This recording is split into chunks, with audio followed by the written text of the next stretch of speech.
Welcome back to another episode of The Political Life. Today, we have Megan Price. Megan Price of the Center for Applied Insight Conflict Resolution. Did I get that right? You sure did. All right. Megan came to us via Michael O'Brien, who has been a guest on the show. And Megan, we're so excited to have you here. Welcome. Thank you. Thanks for having me. So, Megan, tell our listeners. So I don't know. Tell our listeners about your organization. Okay. Right. So the Center for Applied Insight Conflict Resolution is based in Washington, D.C. And really what we do is we apply the insight approach to conflict analysis and resolution to problems out in the world, mostly problems that arise because of conflict. And so our main project is insight policing, which helps to prepare officers with skills that allows them to manage conflict effectively, really communicate through conflict in difficult encounters with the public. And when did you start the organization? 2016. Okay. And so, boy, you've had a busy and intense. That's some, 5-6 years doing this. Yeah. And what was the inspiration for you? Where did you get because you started this, so where did you get the idea? Do you remember when you first had the idea that, boy, I should really, that police officers and other in law enforcement type roles need to learn or be exposed to conflict resolution type of approaches, new approaches? When did you first have that idea? And do you remember that? Yeah, well, the idea really came in 2011, which is when we, so colleagues and I at George Mason University, I was a Ph.D. student at the time, we had the opportunity to apply for a grant from the Department of Justice to see how conflict resolution principles and ideas might have an impact on the problem of retaliatory crime in cities across America. And what is retaliatory crime? So retaliatory crime, retaliatory violence is when there's conflict between two people and it becomes violent to the extent that it's criminal. So, shootings, stabbings, robberies between people who know each other in order to get back at one another to kind of have justice. And so how do you get hired, or who pays for your services? So public agencies, law enforcement agencies, or, even some various private organizations call us and hire us. But law enforcement agencies really leverage federal and state money to hire us. So they can request insight policing kind of services through a number of mechanisms, and money comes from the Department of Justice ultimately. And so if a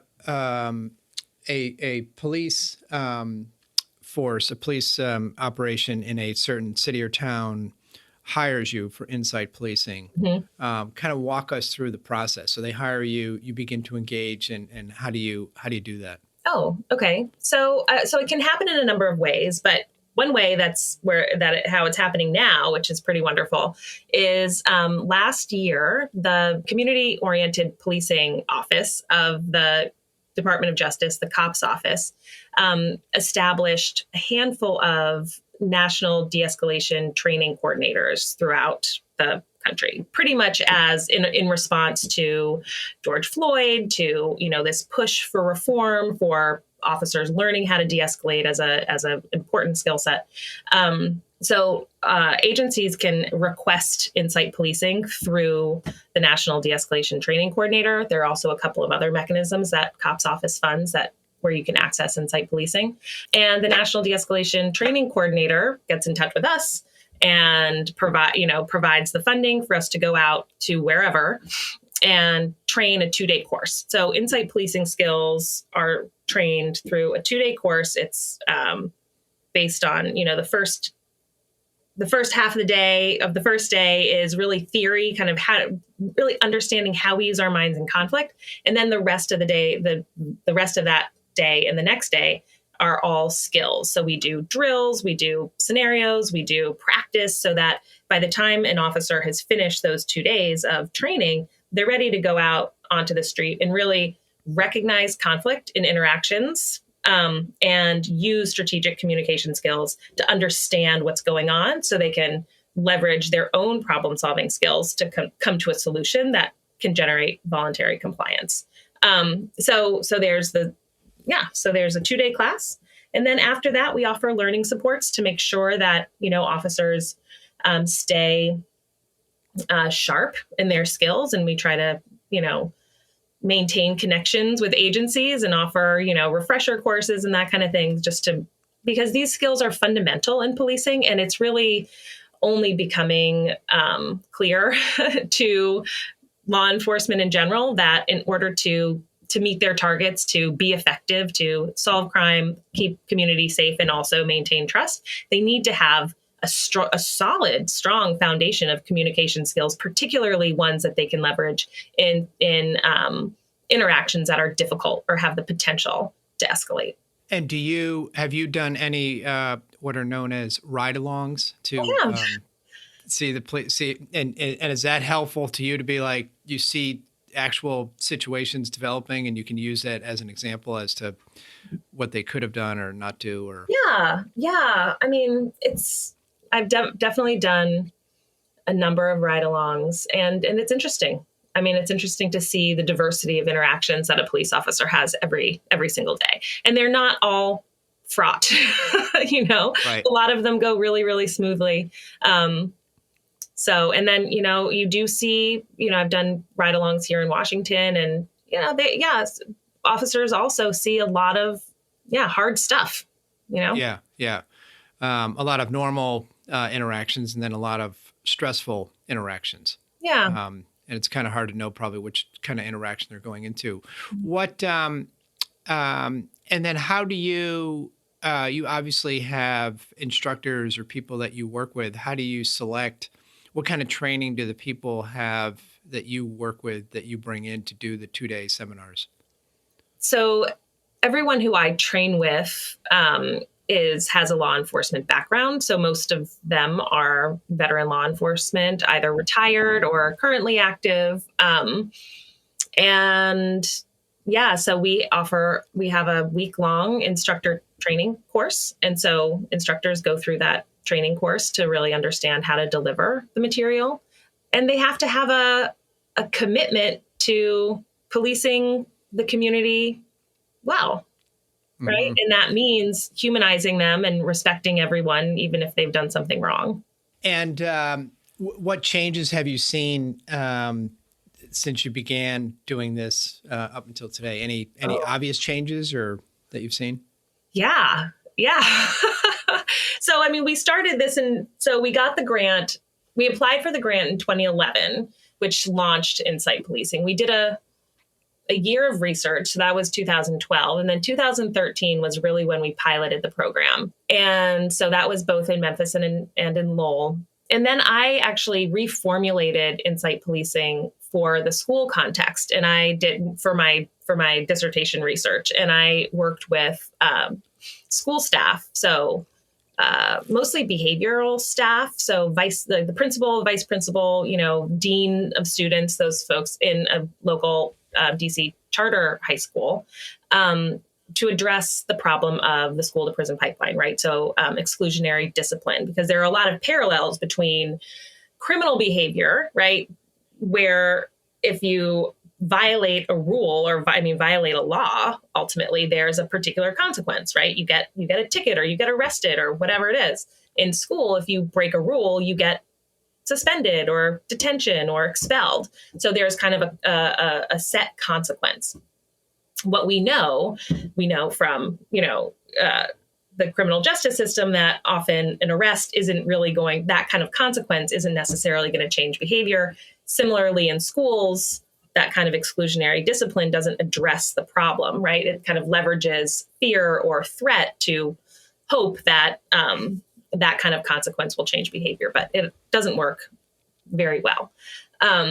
So I reformulated the training for school staff and had to condense it. So we started with a 40-hour training, and I condensed it to, I believe, about 3 days, the equivalent, with school staff. And then I reformulated again after 2016. Well, it was the end of 2017, for police again in this very condensed form. So it became a 2-day training. And when I began rolling it out, anew in 2017, there was a lot of, so people weren't really resistant to the training once they got into it, but they were resistant to the idea that, so there were two main hangups, I guess.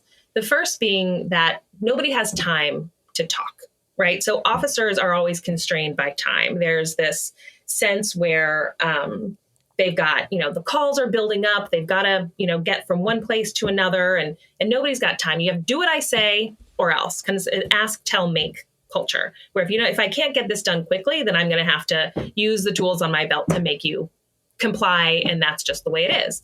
And there was a sense that was required because of time constraints and also for safety, right? So you have to exert power kind of in that kind of a way. And so in 2017, that was still very much ingrained. And I play this video, I still do, of a Baltimore police officer doing an incredible job getting a man who is out on the street with a knife, getting the man to drop the knife, to hand over the knife, right, and stop being this kind of public threat. And he uses, without knowing it, skills that align with insight policing, which are really very much around getting curious about where somebody is coming from in their resistance, aggression, noncompliance. They're the decisions that they're making that are making the encounter challenging. So this officer, Officer V, he asks, he says, okay, why can't you drop the knife? Why can't we sit down right now and talk about it? And in 2017, I got so many criticisms and ultimately after asking these questions, the subject hands over the knife, puts his hands behind his back without any kind of resistance. And, it doesn't end in violence. This is the kind of situation that we would see right now on YouTube, and there would be harm. So this Officer V does an amazing job. And I would play it as an example of how questions are so powerful in a conflict encounter. And officers would call me out saying, this is really irresponsible. This might have happened once, but the man had a knife. The officer was probably 20 feet away, but he had to get closer in order to retrieve the knife. And yeah, there was a lot of kind of dissent around this video. Now, 2023, people see this video and they say, I want to be that officer. I want to be able to use my communication skills in a way that leads to an outcome like that. So there was resistance 5-6 years ago, whereas now this is really how officers who I work with want to be trained. Wow, very interesting. And so what you teach in this conflict resolution is by engaging with the person and asking questions. The officer can de-escalate the situation to the point where the person actually puts down the knife, and so no one gets shot, no one gets tased, there's no violence. And my guess is at the same time, you can teach the officer can remain a safe distance while they engage with people and ask questions and not put themselves at risk.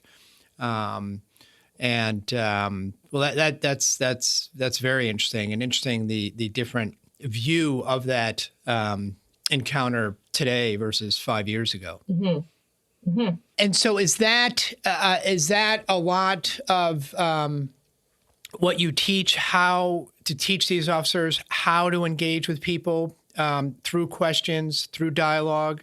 Is that one of the primary ways, or maybe the only way, that they work to de-escalate it? Yeah. So In a lot of ways, insight policing is both fundamental and advanced. So there are pieces that officers learn in other de-escalation trainings that are important, like maintaining a calm tone, not getting pulled in, explaining where you're coming from, being transparent yourself about the stop. So those are very basic, important ways to, interact or communicate with a community member. What insight policing does is goes right into the conflict encounter. And so what we teach officers is first to recognize conflict behavior in the moment, because when we're faced with people who aren't doing what we ask, who are, yelling at us or mad or angry, right? And we're an officer and we're just trying to do our jobs. It's very easy for us to react in kind, right? So you're not doing what I say. Well, screw you. I'm going to make you do what I say, so it becomes an escalated encounter. It becomes conflict interaction. So before it can actually become a conflict interaction, we teach officers to recognize those kinds of behaviors as conflict behaviors. And conflict behaviors are produced through a particular type of decision, which is really a decision to defend in response to a feeling of threat. And so the threat isn't just a physical threat, right? It's a threat to something I care about, or, maybe my reputation or the way that I think things should work. Something that matters is at stake. And so I'm defending. And my defensive response looks like resistance, aggression, noncompliance, running away, acting crazy, behaviors that are difficult for an officer to control. So what we do is say first, before getting pulled into that behavior or, using your own power to try to stop it, because really that's just going to be interpreted as a further threat and is going to escalate the situation, recognize it as conflict behavior and acknowledge that it's happening. That's really the number one step. So I can see you're upset, or so you don't want to give me your ID. You're not comfortable, talking to me right now. Reflect back to the person what they're giving you rather than getting pulled in, and then start to get curious. Okay, so what's upsetting you, or what are you worried is going to happen if you give me your ID, right? So what we teach officers is that decision-making process and how there are kind of inlets into that decision-making process that will help them discover the motivation for the difficult behavior.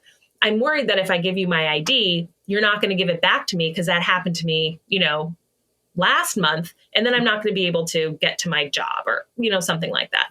We don't actually know what motivates people until we ask. And so officers can, just by acknowledging, you already bring down the tension. By getting curious, you show that you want to hear and want to listen to the issue that matters a lot to the person who you're dealing with.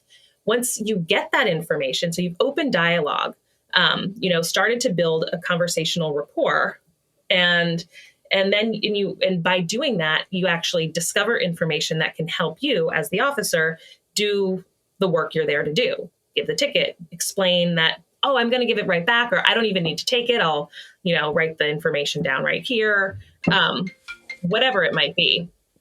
But so it allows the officer to kind of get control over a potentially escalating situation and use it to discover information that can actually help them do their job. And then the community member feels heard, attended to, cared for, in a difficult encounter, and is far more likely to cooperate and comply.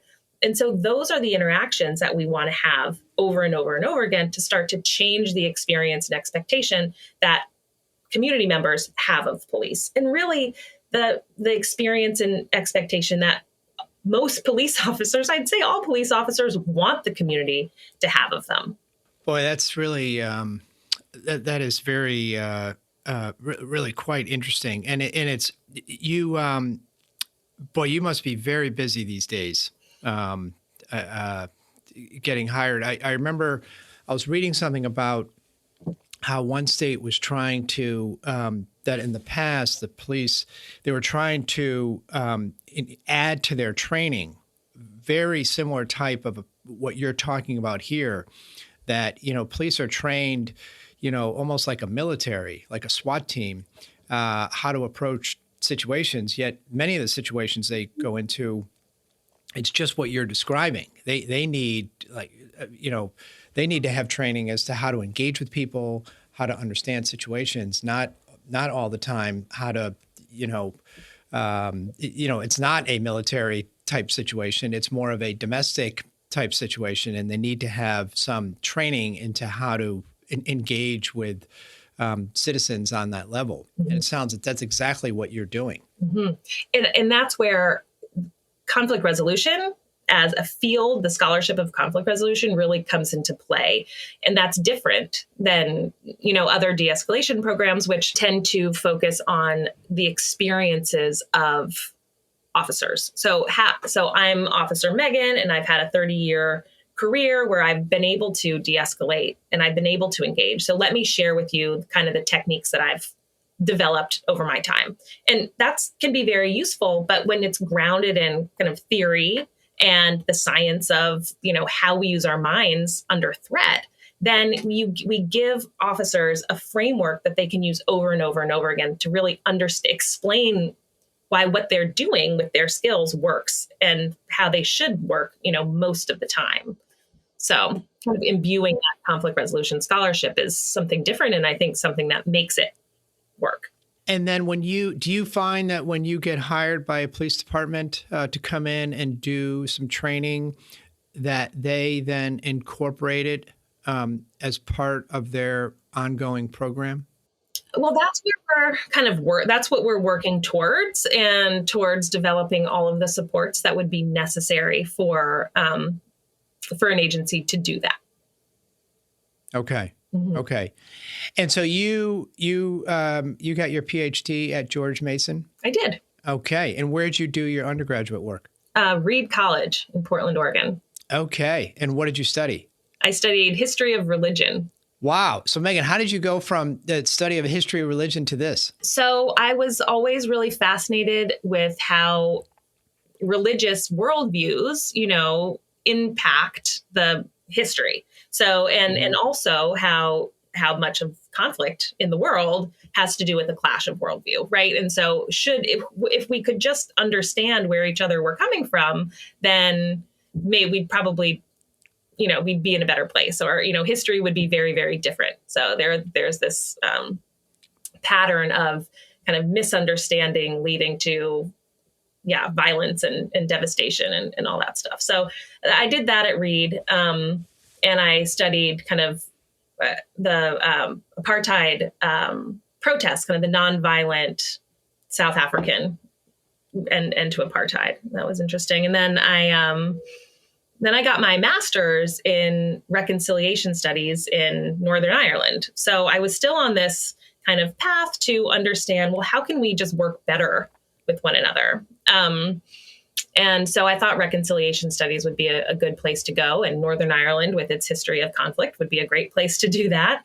And I really was hoping that I would find the scholarship that would kind of chart a path forward, particularly for America. So this was in, I guess I did my master's in 2006, but we were still kind of war on terror, wars in the Middle East. And it was just, I felt like we were kind of taking a wrong turn in a lot of ways.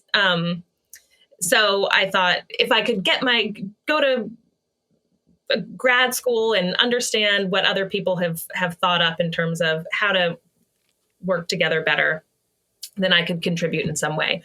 But what I found in terms of reconciliation studies is there were a lot of good ideas, but there were lots of recipes for how to heal, how to move past conflict. And it was like, oh, well, we need apology, we need reparation, we need this. And I doubted that. I said, well, really, does this recipe work every time for every context? I can't really see that. And so I was really interested in kind of more rather than a recipe. I was looking for a method. How could we begin to think about conflict resolution, moving forward past difficult situations in a way that could respond to the context at hand, right? A regular method that could be applied to the variety of conflicts that were in the world, or even in interpersonal relationships, right? But I doubted that we could use the same technique over and over again, or set of actions. So So I did that.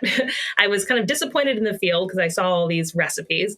And so I came back to America and I found a woman named Cheryl Picard in Ottawa, Canada, who had been working with a man named Ken Melchin to develop something called insight mediation. And so what was intriguing about insight mediation was that it leveraged curiosity to understand what was going on within a conflict, and then basing interventions on what had been discovered. So it wasn't like, oh, you two are in conflict, it's an identity conflict, we're going to do X, Y, and Z. It's like, well, what is actually happening, and how can we develop a response based on what's actually happening? So I got my graduate certificate in insight mediation from Carleton University, and continued to think about the insight approach. So, and I really was less interested in mediation. That's not really what gets me going. It's more these big problems like criminal justice and, sectarian conflict in Northern Ireland, those kinds of real ingrained, intractable social challenges. And so I started to dig into, well, how could the insight approach to mediation kind of be applied in a larger kind of social way. And I was interested in the conflicts in our backyard, right? This was, so 2009 or so is when I was applying for my Ph.D. and I applied to Mason, and the focus was very international. How can we, intervene in Israel, Palestine? How can we, work on these international conflicts? But statistics were coming out where, 1 in 3 Black men were going to be in prison. And I thought, what about the conflicts that we're facing right now? They might not be violent, outright violent, but there's a lot of structural violence going on in America that we aren't really paying attention to. And so that is why I wanted to understand how the insight approach could be expanded and applied to larger social conflicts, particularly American conflicts. And when we got this opportunity to apply for this grant from the Department of Justice, it just felt like absolutely the right thing. So is the protocols that you were looking at before, like insight mediation, are those well-known approaches or protocols? Yeah. It's a pretty well-known approach. I mean, it's all very new. I mean, 21st century. So Cheryl and Ken began developing, articulating the insight approach like 2000. I think they started around 2001, but published in 2008. So, so it's all new and coming out of, again, theories and explanations that aren't context flexible. And so this idea that conflict is really a function of the decisions that we're making, and that we can discover through targeted curiosity how we're making decisions in conflict, what is leading us to defend, can give us a robust understanding of the challenges that we can then intervene in. So the way that this plays out in policing is just like that ID situation that I told you about. When officers can understand, not assume why somebody is resisting or not complying or, angry, right? And it's easy to assume because they see it all the time every day. But rather than assume, get curious and understand today at, 9:16, this is what's happening for this person. Let me understand it so I can address it in the most targeted way that I possibly can. I can't imagine how much time and effort it took for you to fully develop this insight policing approach. That must have taken years. Yeah, it's taken a really long time. It's taken a long time. Yeah, it's so fascinating, and really, I've just scratched the surface because, hopefully, it's not too obvious to the listeners that I really don't know much about any of this, but